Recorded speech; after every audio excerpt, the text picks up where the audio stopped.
In the last video, I covered the fundamentals of the four basic microevolutionary mechanisms: natural selection, mutation, gene flow, and genetic drift. This lecture is going to go into those same topics but more in detail, looking at it from a population genetics point of view and how we can quantify how each of those mechanisms lead to changes in the genetics of populations from generation to generation. And the patterns of those changes can tell us the relative importance of each of those mechanisms. So population genetics is the study of allele and genotype frequency changes from generation to generation, and again, which of the microevolutionary mechanisms are the most important for those changes that we see.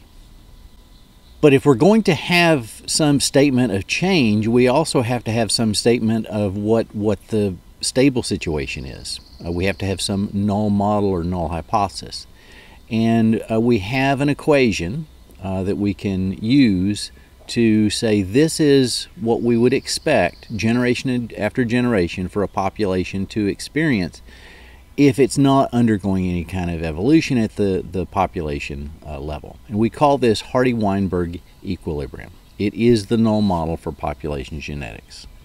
And basically what Hardy-Weinberg says is that after one generation of random mating, allele and genotype frequencies in a population will reach an equilibrium, which means in subsequent generations they're not going to change. They're going to remain unchanged. Now this has certain assumptions. One of those is stated above, that random mating is occurring. But the other assumptions are that no evolution is occurring, which means no microevolutionary mechanisms are relevant, such that all the genotypes don't have, the genotypes don't have any fitness differences between them. Some genotypes are not better than others. I mean, that's basically a statement that natural selection is not occurring. Second assumption of Hardy-Weinberg is there is no new input of alleles into a population. Well, what is the ultimate source of new alleles? Mutations. So it's saying there are no mutations occurring. Remember, however, there is another way an allele that may have popped up in one population can get into another population, and that's through migration or gene flow. So again, Hardy-Weinberg equilibrium, the null model is stating that there is no new input of alleles, so there's no mutation and no migration. The third assumption of Hardy-Weinberg equilibrium is that population size is effectively infinite. We've got really massive populations, which this is relevant because this means there isn't going to be any sampling error, which means no genetic drift. And then the final assumption of Hardy-Weinberg equilibrium, as I mentioned, was that matings are random. So what does this mean? Well, you may have already figured this out by now, but Hardy-Weinberg assumes that in the absence of evolutionary mechanisms, there isn't any evolutionary change. So if microevolution is not occurring, evolution doesn't occur. That's basically what it is stating. And you may be thinking, well, that's kind of a silly thing to say. Obviously, that's going to be the case. But by establishing that, when we do see deviations, what it allows us to do is then say, okay, well, where is the change occurring? What is the most deviant aspect of the population? And maybe that can tell us something about what type of evolution has occurred. All right, well, let's give you an example of the logic behind Hardy-Weinberg expectations. Let's say we have a population of organisms that have two alleles. The big A is at 60% and the little a is at 40%. And let's assume that these allele frequencies are evenly represented between males and females, such that when sperm are produced, again, 60% of the sperm are going to have the big A, 40% are going to have the little a, same thing with the eggs. So that means if there's random mating, well, again, one of the assumptions, the most frequent combination of alleles and gametes that you're going to find is a big A to a big A. Big A sperm to a big A egg.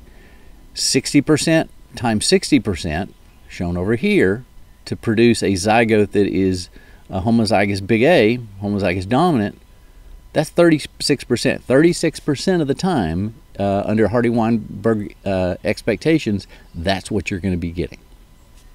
All right, well, what about these?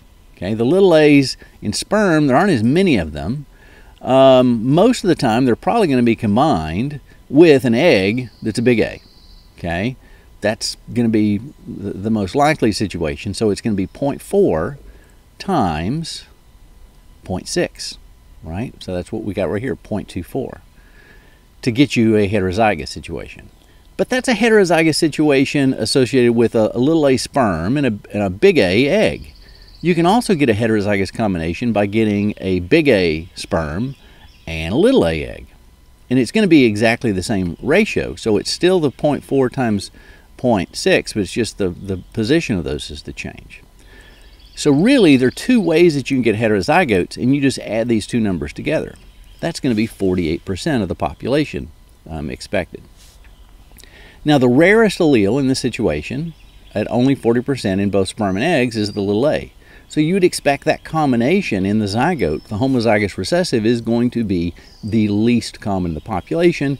You calculate that by 0.4 times 0.4 to give you 0.16, or 16% probability of formation of those zygotes with random mating.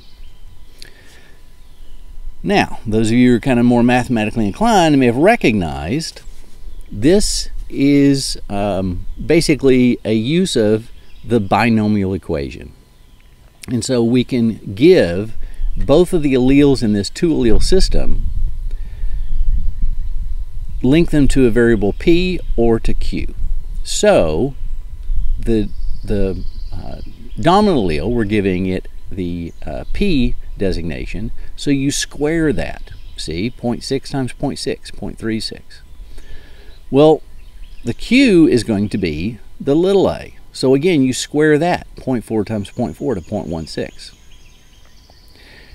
And in this situation, you have both a p and a q, a big A and a little a, but there are two different ways that you can form those combinations, so it's 2pq.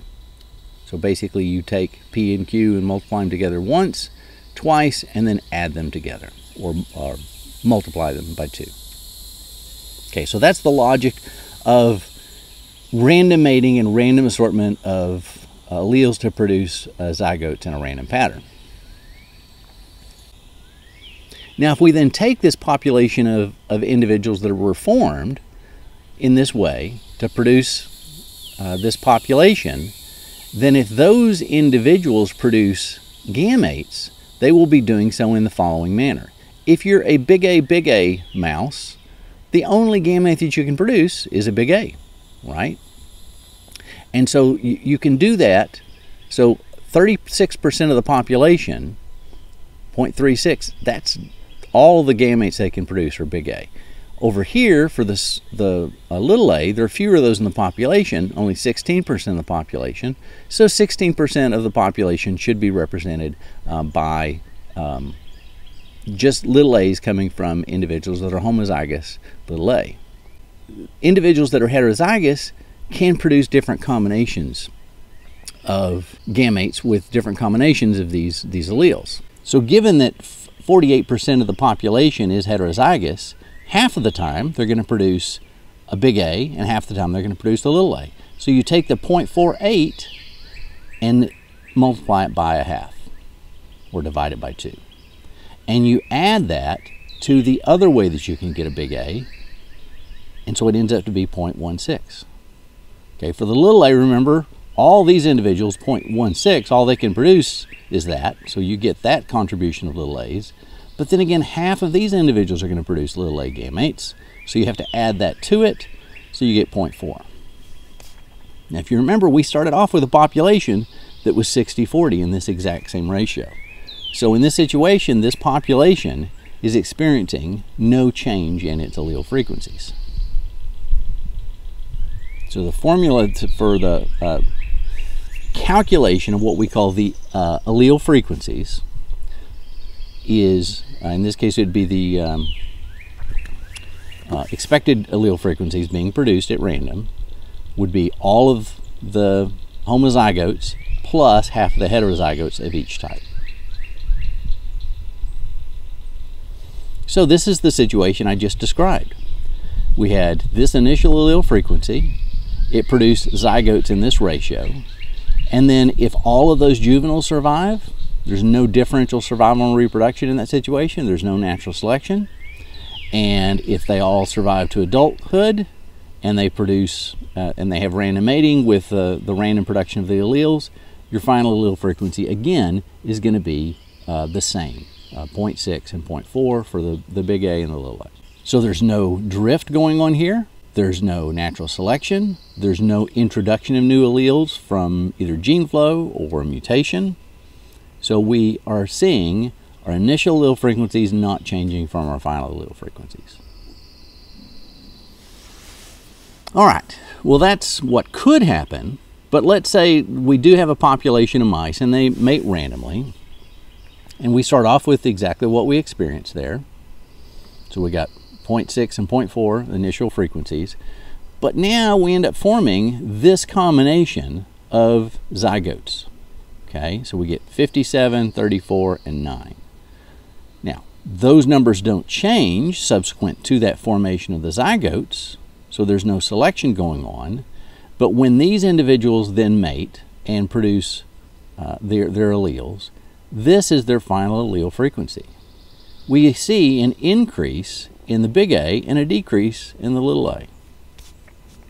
So the question is, did evolution occur? If so, it certainly wasn't natural selection. In this situation, there wasn't introduction of new alleles from gene flow or from mutation. So in this situation, it could be an example of genetic drift operating. But we have to have a way to quantify what amount of deviation from our initial starting point is acceptable as saying, yes, evolution has occurred. And that's where we need to calculate Hardy-Weinberg Equilibrium Expectations. To ask the question, this population now, is it in Hardy-Weinberg Equilibrium? All right, so let's start off with that ending population we just had. Is it in Hardy-Weinberg Equilibrium? So if we had those 100 individuals, this is the number of individuals of each genotype.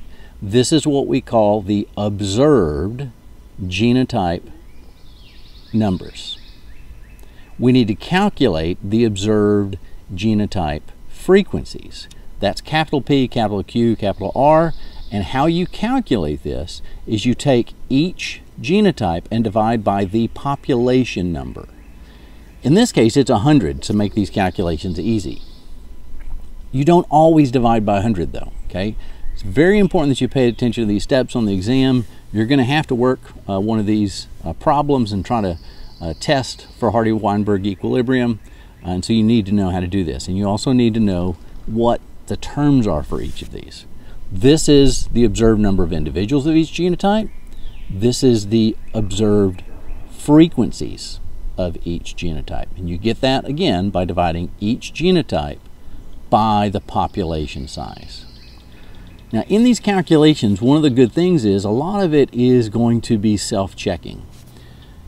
If you do everything right, these numbers should total to 1. So that's a way that you can double check yourself.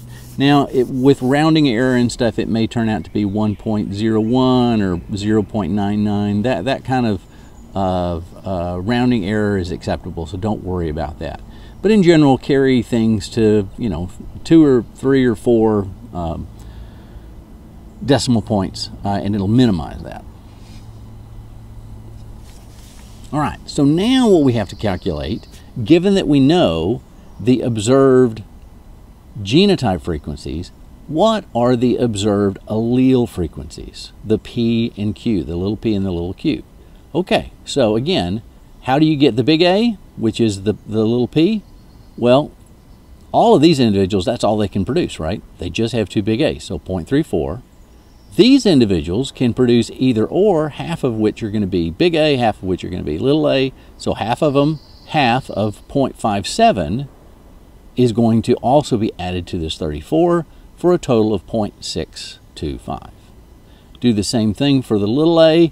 It's going to be all of these individuals plus half of these individuals, 0.375.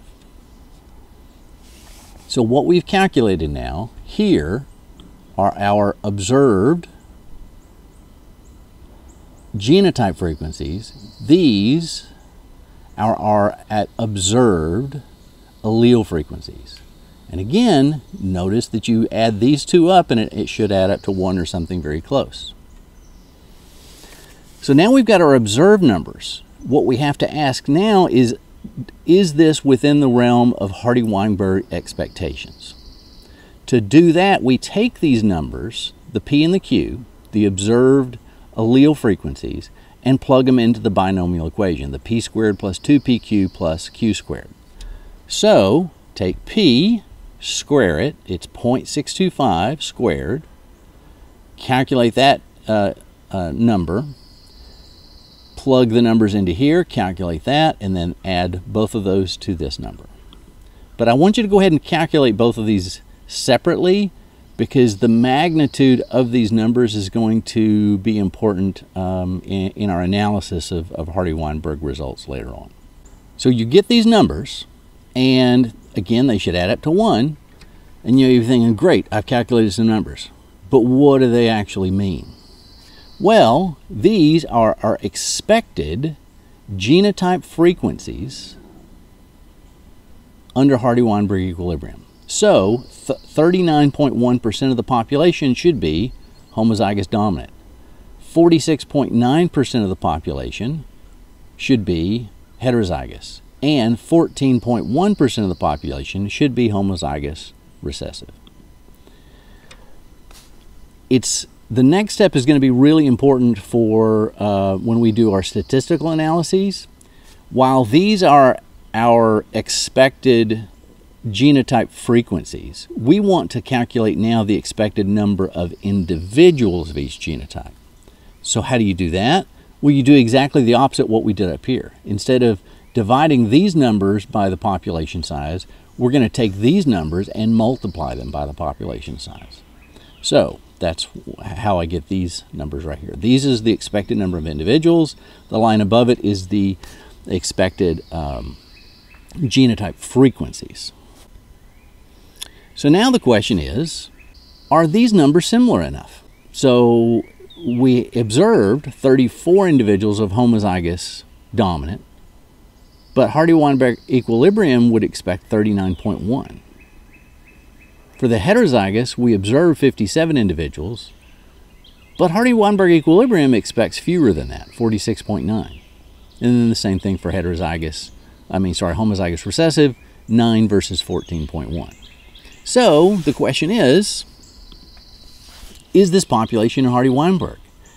And this is where, if we didn't go to the next step, it's all just a matter of kind of like how picky you are. You know, if you're really kind of a stickler for numbers, you look at these and you go, whoa, no, those are way off. Are you kidding me? 57 versus 46.9? Some of you may be going, yeah, it's pretty close. Yes, that's good enough, right? There's really not much of a change there.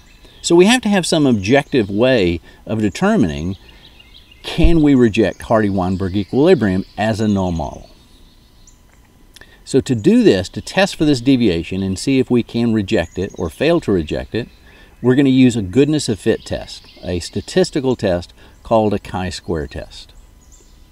This is the formula for a chi-square. So we're going to take, for each of our genotypes, we're going to take the observed minus the expected, square that quantity, divide by the expected for that genotype, and then add it to the other genotype combinations.